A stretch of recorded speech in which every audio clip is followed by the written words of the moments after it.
भगवान श्री कृष्ण का जन्म तो युग युग से होता है। जो सूतपा और उनकी पत्नी ने पिछले जन्मों में अनेक बार तपस्या की और भगवान जी उनके सामने प्रकट हुए। तो उन्होंने भगवान जी से वर मांगा कि हे भगवान जी, हम आपके रूप में अपना पुत्र चाहते हैं, आपके समान बिल्कुल। तो भगवान श्री कृष्ण कुछ क्षण सोचने लगे। तो उन्होंने कहा, कुछ दिन रुक के कहा कि मेरे जैसा तो कोई और है ही नहीं, मेरे जैसा तो सिर्फ मैं ही हूँ। तो अगर कोई व्यक्ति किसी को जो चीज़ मांगे और उसको उसके समान ना दे पाए तो उसकी जगह उसके 3 गुना चीज़ देनी पड़ती है। ये शास्त्र का विधान है, भगवान जी ने बनाया है। तो भगवान जी ने कहा, अब मैं तुम्हारे घर 3 बार तुम्हारा पुत्र बन के आऊँगा। पुरातन काल में भी भगवान जी उनके पुत्र बन के आए, वामन जी के भगवान जी के रूप में भी आए। इस बार जब उन्होंने तपस्या की तो उनको भगवान जी ने इस बार उनके घर में आना था, भगवान श्री कृष्ण ने। तो वसुदेव जी और देवकी जी का जब विवाह हुआ तो उनका जो भाई था देवकी का, वो कंस बहुत देवकी को प्यार करता था।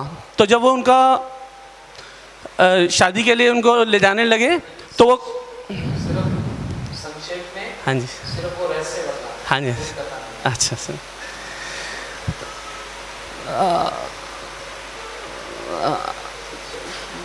भगवान अच्छा ठीक है, ठीक है। भगवान श्री कृष्ण सबसे पहले कारावास में भगवान जी देवकी के सामने चतुर्भुज के रूप में प्रकट हुए और देवकी को सारा पूर्व जन्म का सारा ज्ञान बताया कि ऐसे ऐसे मैं आता रहा हूँ।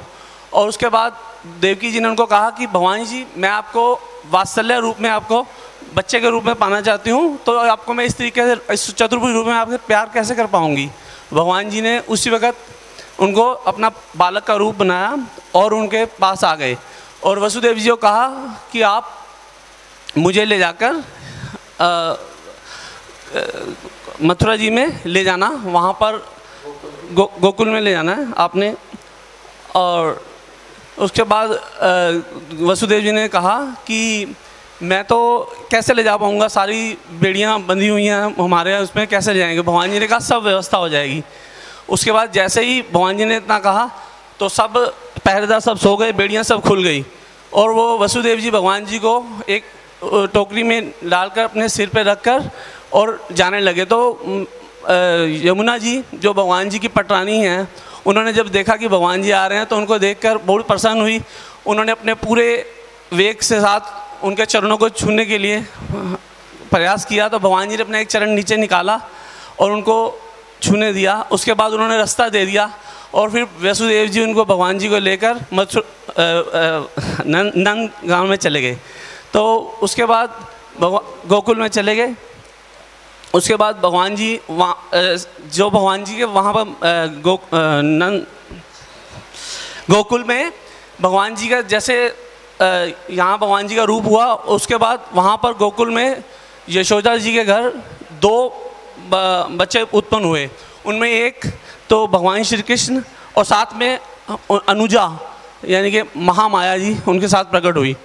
और उसके बाद जैसे ही वो बालक वहाँ गए तो दोनों को किसी को पता नहीं चला, वसुदेव जी की और यशोदा जी को किसी को पता नहीं चला, दोनों बालक मिलकर एक हो गए, वो भगवान श्री कृष्ण। उसके बाद जो महामाया जी थी वो उन्होंने वहाँ पर वापस संकर्षण जी को भगवान बलदाऊ भैया जी को वहाँ से उनके गर्भ से निकाल कर उधर रोहिणी जी के गर्भ में स्थापित कर दिया और खुद वहाँ पर चले गए। तो जैसे ही कंस को पता चला कि ऐसे ऐसे एक पुत्री का जन्म हुआ है तो उसी वक्त तो आया, उसने लेकर कन्या को जैसे ही मारना चाहा तो वो आकाश में उड़ गई और उसके माथे पर लात मारकर अष्टभुजी दुर्गा जी के रूप में प्रकट हो गए। उसे कहा तुम्हें मारने वाला तो गोकुल में प्रकट हो चुका है। तो जय श्री कृष्ण, जय श्री कृष्ण। कितने सुंदर यहाँ पर श्रोता है, ध्यान से कथा सुनते और सुनने पर सारा रहस्य खोल दिया। कृष्ण जन्म का रहस्य। मेरे को देखकर बड़ी प्रसन्नता हो रही है। सब बड़े ध्यान से कथा सुनते हैं और समझ भी रहे हैं और दोहरा भी सकते हैं। मैं यही बतलाना चाहता हूँ कि भक्ति में मैंने किस लिए ये जानबूझकर इनको खड़ा किया और इनको खड़ा किया, ये बतलाने के लिए कि कोई भी ज्ञान को अर्जन कर सकता है, कोई भी भक्ति कर सकता है, वो किसी भी आश्रम में क्यों ना हो। इन्होंने बड़ा सुंदर उत्तर दिया। माता जी इधर आइए, हम आपको पुरस्कार देंगे। मैंने पुस्तक ये तो दे चुका हूँ, अब ये दे दो।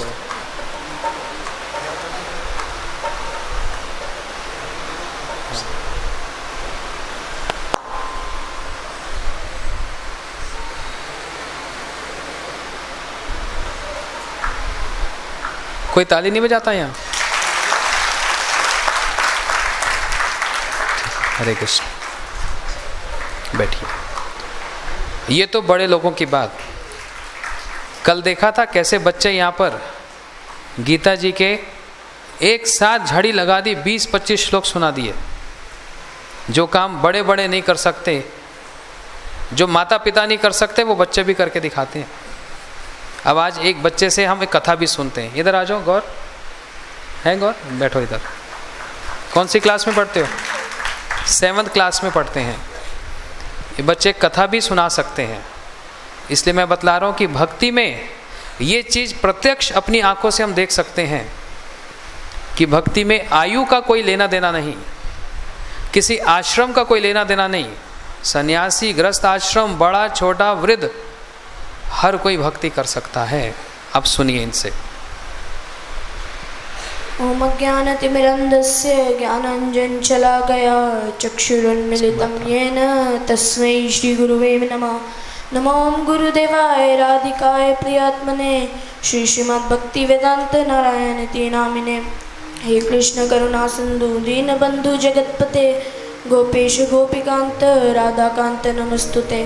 तप्त कांचन गौरांगी श्री राधे वृंदावनेश्वरी वृषभानुसुते देवी प्रणमामि हरिप्रिये। वृंदाय तुलसी दिव्याय प्रियाय केशव सच्च कृष्ण भक्ति प्रते देवी सत्यवते नमो नमः। श्री कृष्ण चैतन्य प्रभु नित्यानंद श्री अद्वैत गदाधर शिवसदी गौर भक्त वृंद।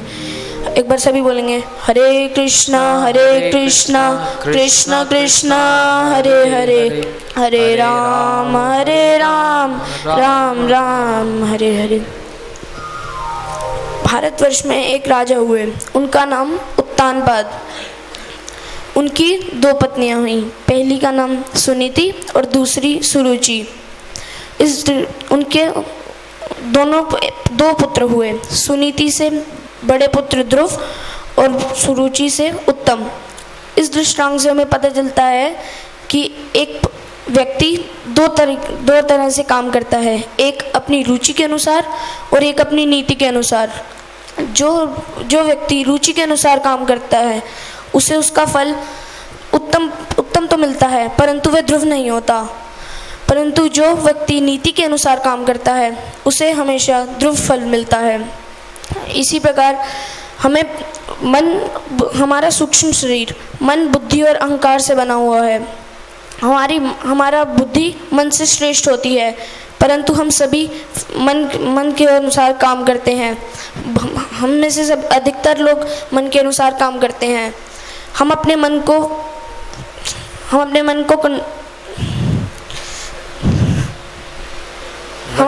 अपने काबू में नहीं कर सकते। अर्जुन गीता में कहते हैं कि चंचलम ही मन कृष्ण प्रमाथि बलवद्रणम तस्य मन्ये निग्रहे वायुरिव सुदुष्करम।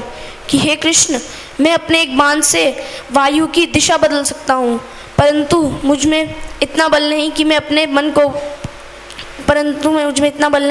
मन को काबू कर सकूं। तब भगवान कृष्ण उन्हें कहते हैं कि अभ्यास तू कौन्तेय, कि हे अर्जुन अभ्यास करते रहो। इसी प्रकार उनके 2 पुत्र हुए, बड़ी रानी सुनीति से ध्रुव और छोटी रानी सुरुचि से उत्तम। एक दिन छोटी रानी सुरुचि के पुत्र उत्तम राजा उत्तानपाद की गोद में बैठे हुए थे। ये ध्रुव महाराज ने ये दृश्य देखा तो उन्हें भी अपने पिता की गोद में बैठने की उत्सुकता हुई, तो वह अपने पिता की गोद में बैठने के लिए आगे बढ़े, परंतु उनकी विमाता सुरुचि ने उनका हाथ पकड़ लिया और उन्हें कहा कि तुम अपने पिता की गोद में नहीं बैठ सकते। तब ध्रुव महाराज जी ने उनसे पूछा कि मैं क्यों नहीं बैठ सकता।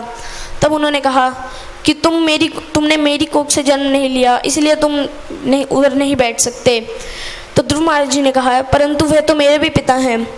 तब माता सुरुचि ने कहा कि वे तुम्हारे पिता तो हैं, लेकिन तुम मेरे पुत्र नहीं हो। तुम जाओ वन में तपस्या करो और मेरी अगले जन्म में मेरी गर्भ से जन्म लेना, तभी तुम अपने पिता की गोद में बैठ सकते हो। ये बात ध्रुव महाराज को बहुत लगी और वे वन की ओर चल पड़े। रास्ते में उन्हें अपनी माता सुनीति भी मिली, परंतु उन्होंने उन्हें नहीं रोका, क्योंकि वह जानती थी कि अभी क्या हुआ था। वह वन की ओर चल पड़े। जब वे वन की ओर जा रहे थे, उन्हें अपने रास्ते में नारद मुनि मिले। नारद मुनि ने उनकी परीक्षा लेना चाही और उनसे पूछा कि तुम तपस्या कर, क्या तुम मूर्ख हो? तुम इतने छोटे बालक, वन में शेर, पशु, सांप, इतने खतरनाक पशु हैं, परंतु तुम फिर भी उधर जा रहे हो। तब ध्रुव महाराज जी ने उत्तर दिया कि जिनके साथ आप हैं वह व्यक्ति भवसागर को भी पार कर जाता है, तो ये वन क्या। तब वे अपनी परीक्षा में सफल हुए और नारद मुनि ने उन्हें अपने शिष्य के रूप में ग्रहण किया था। फिर वह तपस्या की ओर चल पड़े। वह एक वृक्ष के नीचे तपस्या करने लगे। उन्होंने 6 महीने तपस्या की। पहले महीने में उन्होंने खाना छोड़ दिया, दूसरे महीने में पीना छोड़ दिया और फिर सिर्फ वायु ही लेते रहे। और एक समय ऐसा आया कि पूरे संसार की वायु ही खत्म हो गई। सभी देवता त्राही त्राही करने लगे। वह भगवान विष्णु के पास गए और उन्होंने उन्हें कहा कि हे भगवान, हमारे यहाँ पृथ्वी पे तो बिल्कुल भी वायु नहीं रही, सब वो ध्रुव ले गया, अब आप ही उससे जाइए और संतुष्ट कीजिए। तब भगवान विष्णु ने उनकी तपस्या से प्रसन्न होकर वो प्रकट हुए, परंतु ध्रुव महाराज उनको देखकर कुछ बोल ना पा रहे थे। फिर भगवान विष्णु ने अपना शंख उनके कपोलों पर लगाया और सारा ज्ञान उनमें प्रकाशित कर दिया।